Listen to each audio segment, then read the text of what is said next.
encargada de coordinarse con los órganos internos de control a efecto de ir erradicando este mal que nos aqueja, no solamente a nivel federal, sino a nivel estatal y municipal.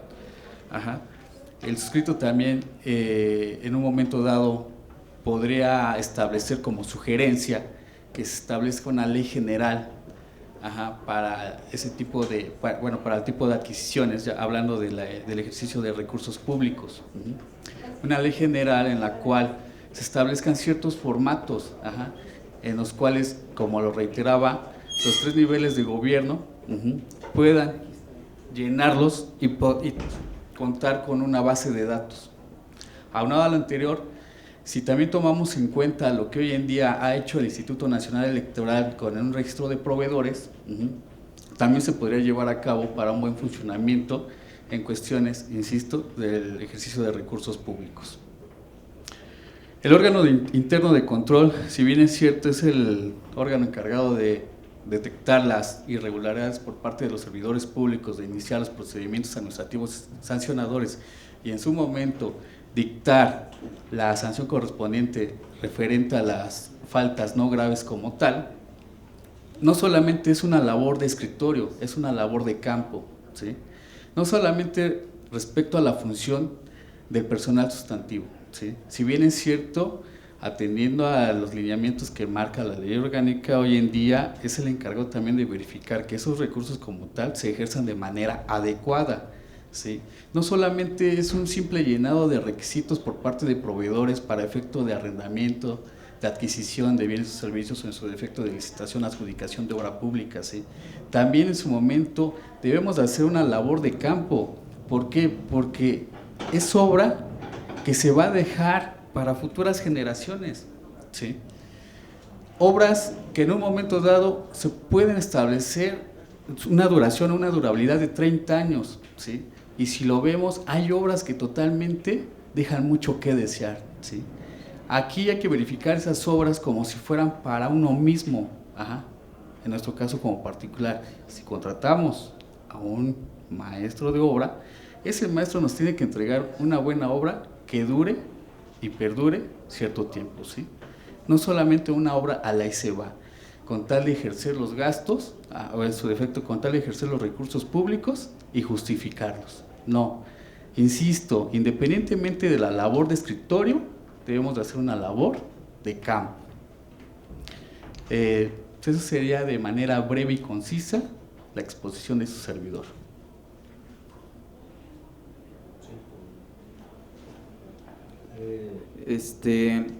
Tiene la palabra el diputado Raimundo García Gutiérrez para que formule la primera pregunta. Adelante, diputado. En su exposición ha mencionado para combatir En su exposición mencionó para erradicar y combatir la corrupción desde sus raíces, como contralor, órgano de control interno.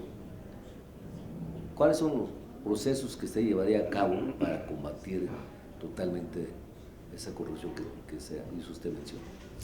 Mire, es algo que a lo mejor se ha dicho no solamente en este tipo de foros, sino en varios foros.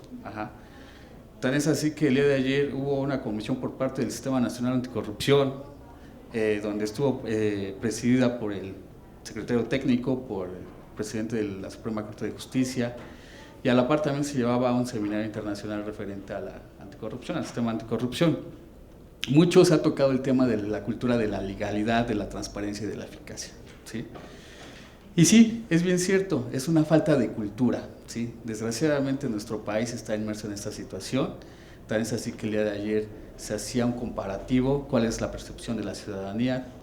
La Ciudad de México, un 97% de la ciudadanía percibe la corrupción, el estado de Yucatán, muy mínima.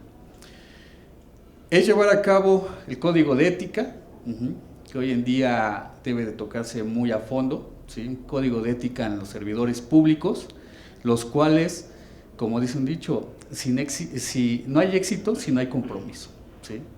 Y el compromiso se debe de forjar por parte de los servidores públicos, que al momento de protestar el cargo se están comprometiendo a ejercer el cargo de manera libre, de manera autónoma y ahora sí, valga la redundancia, libre de toda coerción. ¿Cuáles serían los mecanismos? Insisto, estarlos verificando, estarles realizando tipo de auditorías, estar revisando, en este caso con la visitaduría, la integración de carpetas de investigación, verificar que efectivamente cumplan con los requisitos, con los lineamientos, con los protocolos, ¿sí? Insisto, el contralor no solamente debe de estar detrás de un escritorio, ¿sí? El contralor debe de estar verificando en campo, en área, que todas esas áreas estén trabajando de manera ordenada, de manera homologada, para evitar este tipo de situaciones. Es cuanto. Muy bien, tiene la palabra el diputado Rocío del Pilar Villaraus Martínez para formular su pregunta.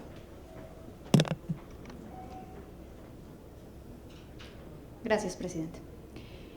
Bueno, me gusta en tu exposición que mencionas esto de el trabajo de campo, ¿no? Muy bien. ¿Qué instrumento de verificación en campo tú implementarías a estos órganos, bueno, a la institución? Gracias. ¿Qué instrumento? Si bien es cierto, como le comentaba, el código de ética, ese es uno que hoy en día se está manejando y que debe de ser esencial, ¿no? Otro instrumento jurídico como tal sería llevar una plataforma, un registro digital, ¿sí? ¿Qué es lo que vemos hoy en día con el sistema de justicia penal acusatorio? Que la integración de la carpeta de investigación se sube en un sistema, ¿sí? Desde ahí se empieza a verificar la integración, cuál es el requisito de procedibilidad, una querella, una denuncia, se empieza la ratificación, se empieza con las demás indagatorias, en su defecto lo que marca el Código Nacional es desformalizada la investigación, se tiene que verificar todos y cada uno de esos actos procesales. En muchas ocasiones la ciudadanía tiene una percepción muy negativa de todos y cada uno de los servidores públicos y más atendiendo a la Fiscalía General de la República, ¿sí? ¿Por qué? Porque dicen, si yo voy y denuncio, no me van a hacer caso, ¿sí? Entonces tengo que motivar al personal.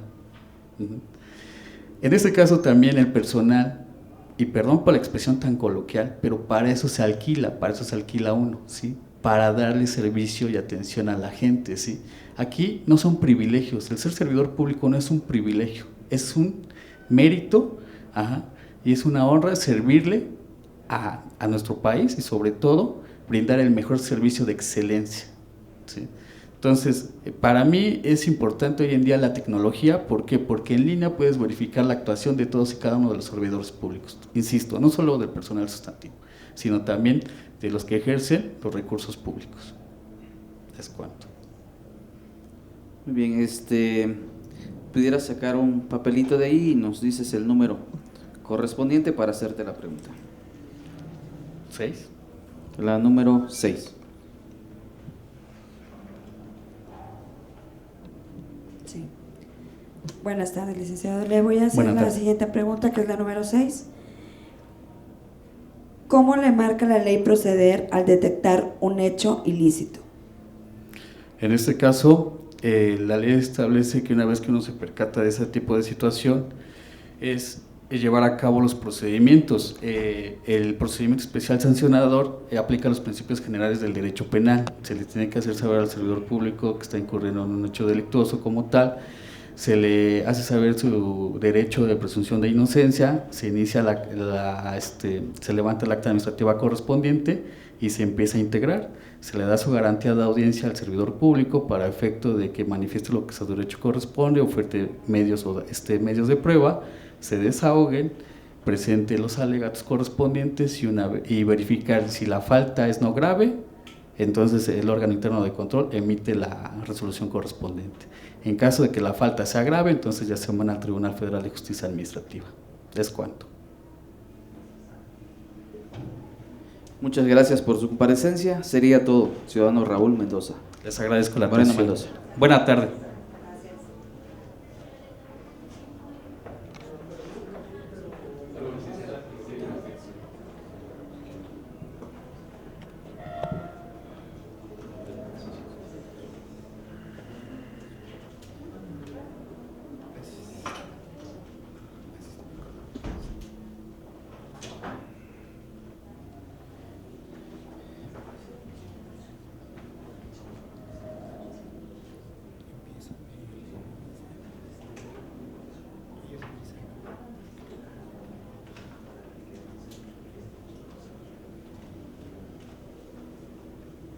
Bienvenido, ciudadano Víctor Peralta Flores. Vamos a iniciar con la comparecencia.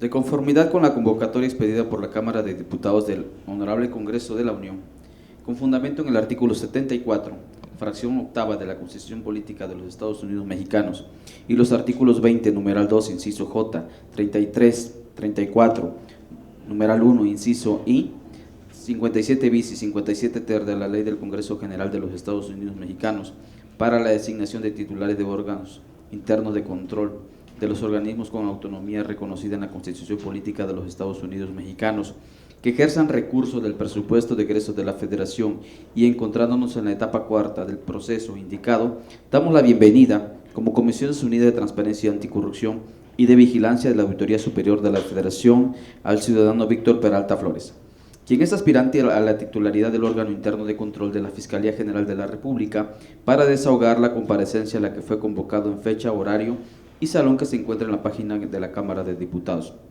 La comparecencia comprenderá hasta 10 minutos de exposición del compareciente y responder en 5 minutos cada una de las preguntas formuladas por las diputadas y los diputados de las Comisiones Unidas de Transparencia y Anticorrupción y de Vigilancia de la Auditoría Superior de la Federación, una de las cuales proviene de las organizaciones de la sociedad civil y será aleatoria. En su oportunidad le pediría que sacara un papelito de esa canastita en su oportunidad y nos diga usted el número correspondiente. Conforme al acordado, la sociedad civil ya tuvo oportunidad de formular y enviar sus preguntas, por lo que en esta ocasión tienen derecho a presenciar el proceso sin emitir o formular pregunta o comentario alguno durante la comparecencia. Le agradecemos proceder a la comparecencia en este momento. Adelante. Gracias.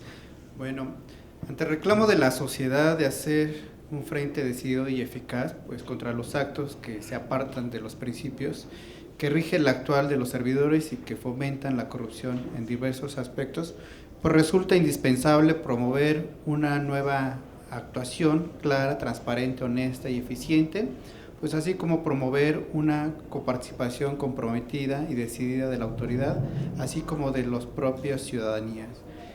El problema de la corrupción pues afecta hoy a todos los mexicanos, ya que frena el desarrollo nacional, atenta contra las instituciones nacionales y pues desalienta la participación social y lesiona la confianza de la sociedad depositada en sus gobernantes. Pues por lo que resulta pues es indispensable la colaboración y coordinación de acciones entre los distintos órdenes de gobierno a fin de acatar todos los frentes en este fenómeno social. Pues avanzar en la aplicación honesta y eficaz de los recursos públicos para satisfacer adecuadamente las necesidades de la población, también por lo que participar en la lucha contra la corrupción y promover en la entidad una cultura de transparencia, pues buscando con ello la eliminación de conductas o colusiones o de fomento de la corrupción en todos los ámbitos. También aquí es importante promover acciones en el ámbito de sus respectivas competencias, tendientes pues, a lograr una mayor transparencia en la gestión de la Fiscalía, así como prevenir y combatir eficazmente la corrupción. Pues asimismo es necesario pues, realizar acciones encaminadas a controlar y evaluar el cumplimiento de las metas y compromisos que se determinen en la aplicación de los recursos federales conforme a la normatividad previstos en el presupuesto de egresos de la Federación, así como en la aplicación de los recursos establecidos ya sean diversos convenios, instrumentos de coordinación para alcanzar el máximo resultado. También es necesario pues, promover acciones para prevenir y sancionar conductas de las y los servidores públicos que transgredan las disposiciones jurídicas aplicables a la ejecución de los diversos programas, convenios y demás instrumentos. Asimismo, es necesario colaborar en acciones de apoyo mutuo que coadyuven a la modernización y transparencia de la gestión pública en beneficio de la ciudadanía. Asimismo, hoy en día, lo comentó el presidente, que es necesario pues, evitar o caer en acciones de corrupción, ¿no? Que es lo que mencionó el día de hoy en la mañana. ¿Sí? Muy bien, iniciaríamos con las preguntas. Tiene la palabra la diputada Rocío del Pilar Villaraus Martínez para realizar su pregunta. Adelante, diputada. Gracias. Bienvenido. Gracias. De tu exposición, hablas sobre acciones para prevenir y sancionar conductas de los actores sobre temas de corrupción. ¿Qué tipo de acciones tú implementarías como un órgano interno de control? Ok, aquí lo que se implementaría son acciones que realmente ayuden a la administración para poder ayudar a que no se interpongan o no se hagan traspapeleos. Una de ellas podría ser una acción de mejora en los servidores públicos, en la capacitación, la inducción, que son asuntos importantes, derivado de que hacen lo mismo cotidianamente, pues muchas veces pierden la noción de lo que realizan, ¿no? Asimismo, pues, que brinden un buen servicio a la ciudadanía y principalmente los agentes del Ministerio Público, que son aquellos que no dan seguimiento a algunos asuntos. Entonces, ahí serían las acciones de mejora que se implementarían. Muy bien, tiene la palabra para realizar la siguiente pregunta el diputado Raimundo García Gutiérrez. Adelante, diputado. Gracias. ¿Cuál sería tu actuación si en el ejercicio de tus facultades, en la revisión, descubres que hay personal que se le asignaron comisiones y viáticos y que realmente no ejercieron su trabajo, pero es una persona muy allegada del titular de la dependencia? ¿Qué harías? Pues aquí prácticamente sería aplicar lo que es la ley, aunque sea gente muy cercana del titular. ¿Por qué? Porque el órgano interno de control es independiente, no debe de vigilar todas esas acciones malas que se están realizando. ¿Para qué? Para que la demás gente, si uno lo hace, la demás gente va a decir por qué él lo hace, ¿no? Y yo no. Entonces evitar o sancionar a todas esas personas que están actuando mal.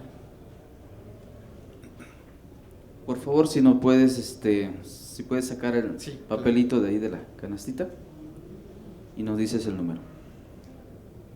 El 5. Tiene la palabra la diputada Sandra Paola González Castañeda para realizar la pregunta. Gracias, bienvenido. Gracias.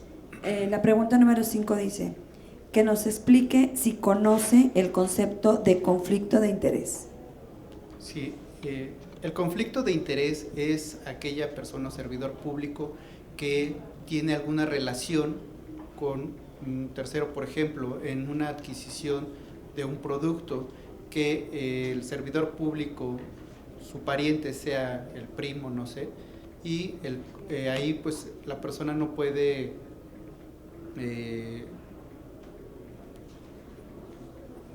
contratarla. ¿Por qué? Porque es su pariente, ahí es un conflicto de intereses, ¿no? Entonces, ¿por qué? Porque es familiar, ya sea familiar, cónyuge, o hasta tercer grado familiar, es cuando existe un conflicto de interés. O por ejemplo, yo en mi caso, que no sé, que diga, ¿sabes qué? Quiero que contraten a cierta persona, ¿no? Ese es un conflicto de interés, porque es el obtener un beneficio, y es donde existe el conflicto de interés. Ciudadano Víctor Peralta Flores, muchas gracias por su comparecencia. Sería todo. Gracias.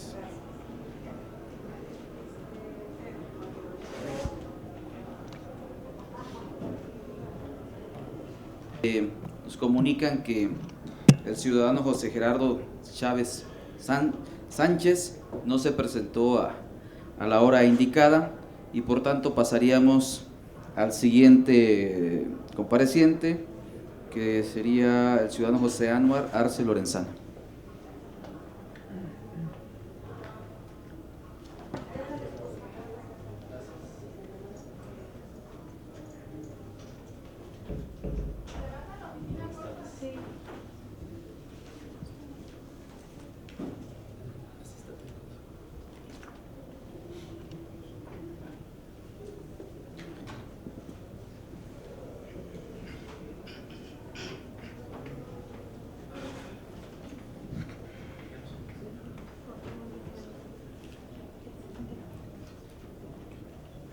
Buenas tardes, ciudadano José Anuar Arce Lorenzana.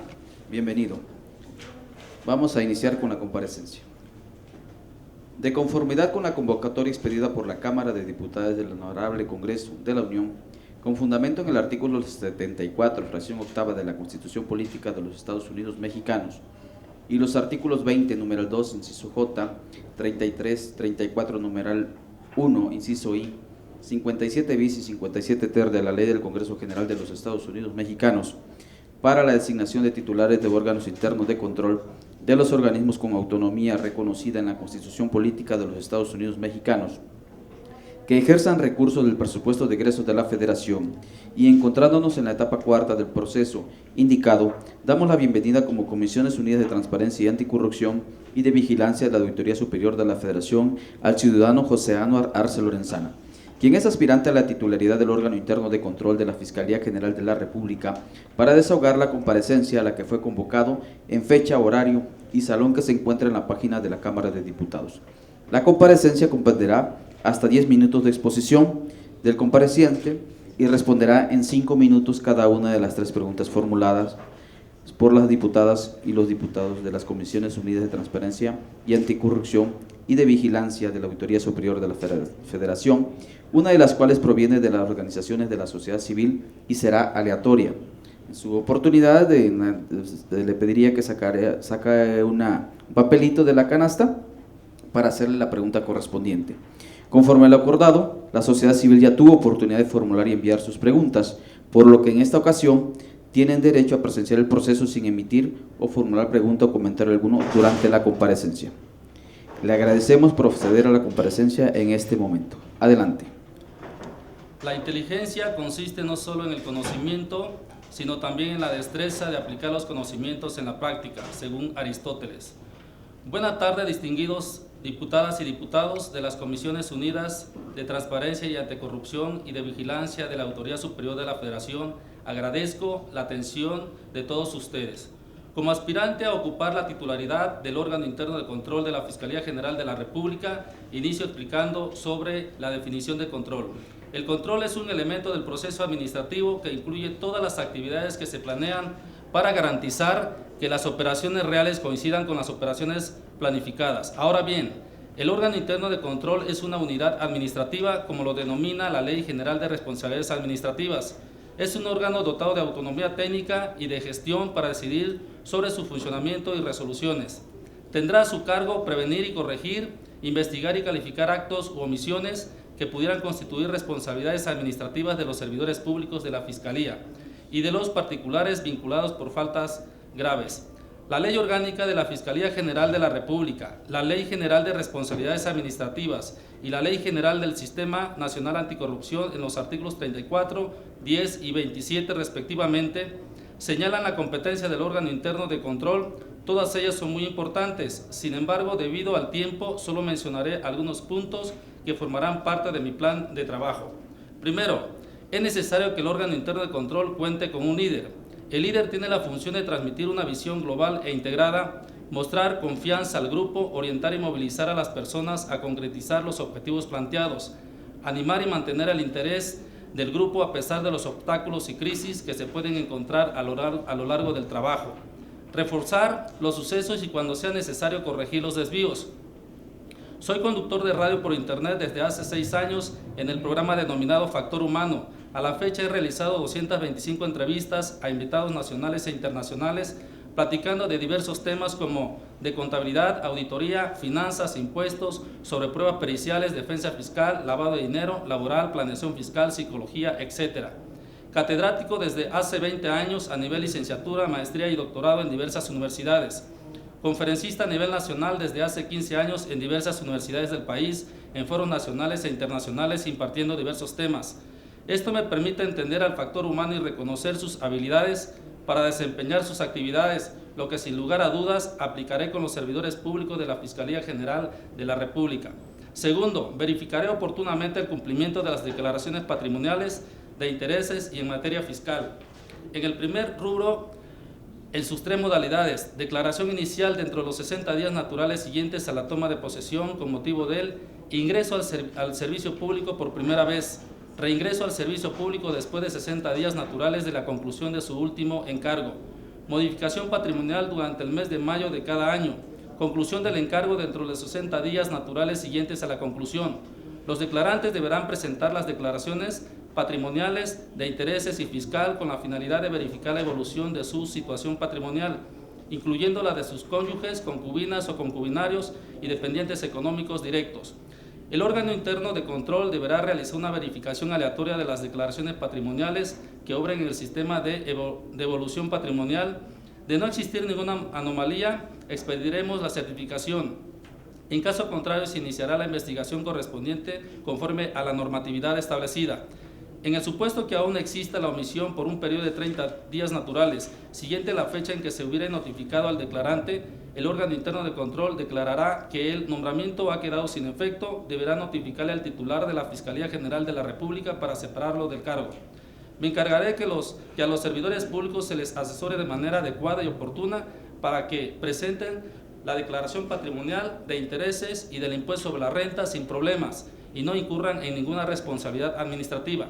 De manera pormenorizada les proporcionaré la información para aquellos servidores públicos que tienen la obligación de presentar la declaración anual del impuesto sobre la renta y aquellos que no deben presentarla. En este último caso sería la Fiscalía General de la República y lo único que tendrían que proporcionar es una copia de la declaración anual. ¿Quiénes como servidores públicos tienen la obligación de presentar de manera personal la declaración anual del impuesto sobre la renta? Cuando los servidores públicos de la Fiscalía General de la República obtengan ingresos acumulables durante el ejercicio fiscal de que se trate, excedan de 400,000 pesos, presentará la declaración anual del impuesto sobre la renta. No terminamos ahí. Ellos pueden deducir las deducciones personales y si obtuvieron préstamos, donativos y premios en su conjunto excedan de 600,000 pesos, deberán acumularlos en la declaración anual. De la misma manera me encargaré que los servidores públicos sean asesorados para la elaboración y del envío de la declaración anual, ya que los ingresos obtenidos por sus actividades laborales deberán ser de acuerdo con la declaración patrimonial y de intereses. Esto es, con la finalidad de que no incurra en faltas administrativas, también nos servirá como una medida de prevención de corrupción. Siguiendo el orden de mi propuesta de trabajo, daré seguimiento a todas las faltas administrativas graves y no graves de los servidores públicos, falta de particulares en situación especial cuando éstas se refieren a multas económicas y las multas relacionadas por concepto de daños y perjuicios. Cuando las sanciones económicas queden firmes, se le dará aviso al Servicio de Administración Tributaria con la finalidad de que haga efectivo el cobro a través del procedimiento administrativo de ejecución. Sin embargo, en algunas ocasiones el Servicio de Administración Tributaria no las hace efectivas. Puede ser por diversas razones, por ejemplo, el servidor público o el particular, que puede ser persona física o moral, impugna el crédito fiscal a través del juicio contencioso administrativo. El caso es que al presentar la demanda de nulidad señala desconocer todo lo actuado ante el órgano interno de control y señala el expediente administrativo con fundamento en el artículo 14 de la ley de la materia. Cuando el Servicio de Administración Tributaria conteste la demanda a través de su jurídica, anexa el expediente administrativo. Por alguna razón no se encuentra debidamente integrado. La sentencia de la Sala Regional del Tribunal Federal de Justicia Administrativa declara la nulidad del acto impugnado. Daré instrucciones precisas para que se proporcione el expediente administrativo debidamente integrado y se pueda hacer efectivo el cobro de las sanciones económicas.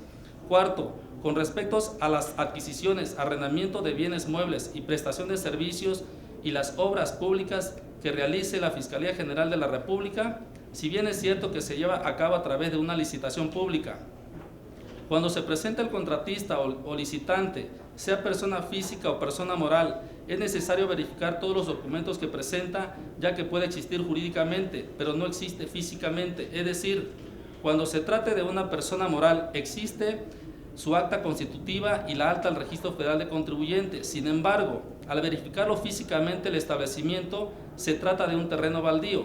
En estos casos se da el robo de identidad, que la delincuencia organizada lo realiza de la siguiente manera: van en busca de personas vulnerables y les proponen que bajarán recursos federales para que les sean entregados. Dichas personas vulnerables les entregan todos los gastos personales, credencial del lector, comprobante de domicilio. Los delincuentes desaparecen con esos datos y constituyen una persona moral o persona física y las inscriben en el Registro Federal de Contribuyentes, y así podría prestar su servicio con la Fiscalía General de la República. Si ocupo la titularidad del órgano interno de control, trabajaré para crear un área de verificación de infraestructura y equipo físico que se encargará de hacer la inspección física del contratista, así evitaremos también la corrupción. Para concluir con mi presentación es necesario mencionar mi formación profesional. Soy licenciado en Contaduría Pública, licenciado en Derecho, maestro en Derecho Fiscal, maestro en Constitucional y Amparo, maestro en Ciencias Penales y Criminológicas y maestro en Criminalística. Cuento con el doctorado en Derecho Público y el doctorado en Derecho Penal. Soy perito en materia contable, grafoscopía, documentoscopía, grafología, comunicación no verbal, morfopsicología, auditoría forense. Me he desempeñado por más de 5 años como perito en materia contable y de grafoscopía en la Sala Regional de Chiapas del Tribunal Federal de Justicia Tribunal Federal de Justicia Administrativa y como perito independiente en diversas salas regionales, como en juzgado de distritos en diversas partes del país. Con esta formación me permito decirles que reúno los conocimientos suficientes para ocupar la titularidad del órgano interno de control de la Fiscalía General de la República. Iniciaríamos con las preguntas de los diputados. Tiene la palabra la diputada Sandra Paola González Castañeda para formular la primera pregunta. Buen día, maestro. Bienvenido. Gracias. Bueno, la pregunta sería la siguiente. ¿Tiene usted conocimiento de las extorsiones que realizan los elementos de la Fiscalía General de la República, antes Procuraduría General de la República? Extorsiones que son cómplices del crimen organizado, entre otros grupos criminales. Si es así, si usted tiene conocimiento de eso, ¿cuál sería la primera acción que usted realizaría en contra de esto? Bueno, tengo conocimiento con relación a los medios de comunicación, como puede ser televisión, periódicos, redes sociales. Pues eso es nada más publicación, no es constar los hechos. Sin embargo, sí se sabe, se conoce, se ve pues en las ciudades, en los pueblos. De la misma manera como dice este comentario, cómo acude la delincuencia organizada a personas vulnerables. Digo vulnerables porque no son profesionistas, a veces son profesionistas, pero acuden con ellos para comentarles que van a bajar recursos federales y que le van a ser proporcionados. Entonces ellos le proporcionan toda la información, es decir, con relación a sus datos personales, como mencioné, credencial del lector, domicilio, integrantes de la familia, etcétera, etcétera. Le proporcionan esa información y entonces lo que hace la delincuencia organizada ya lo utiliza. Por eso había dicho que obtienen esta información y posteriormente acuden hasta con un funcionario, funcionarios públicos, por ejemplo un notario público, a constituir una persona moral. Se prestan estas personas y ya está constituida jurídicamente. También acuden con el personal del Servicio de Administración Tributaria y hay veces que acepta esa persona inscribirlo al Registro Federal de Contribuyentes y ya está constituida jurídicamente. Entonces estas mismas empresas o personas morales, que también lo puede hacer con personas físicas, ya empiezan a expedir, por ejemplo en estos momentos, comprobantes fiscales. Pero esa persona vulnerable que proporcionó sus datos no tiene ni idea, no sabe de que está dado de alta en el Registro Federal de Contribuyentes, que está como socio, que está formando parte de una persona moral. Y en ese caso, pues la autoridad fiscal, las autoridades competentes investigadoras en este supuesto, pues se va contra esa persona, sin tener conocimiento de que utilizaron su identidad. Entonces lo que yo haría es precisamente utilizar lo que corresponde al órgano interno de control, es crear este departamento para el caso de investigar ese tipo de organizaciones y proceder conforme a la ley. Muy bien, tiene la palabra la diputada Rocío del Pilar Villarauz Martínez para formular la siguiente pregunta. Gracias. Maestro José, ¿en qué consiste la preevolución patrimonial de los servidores públicos y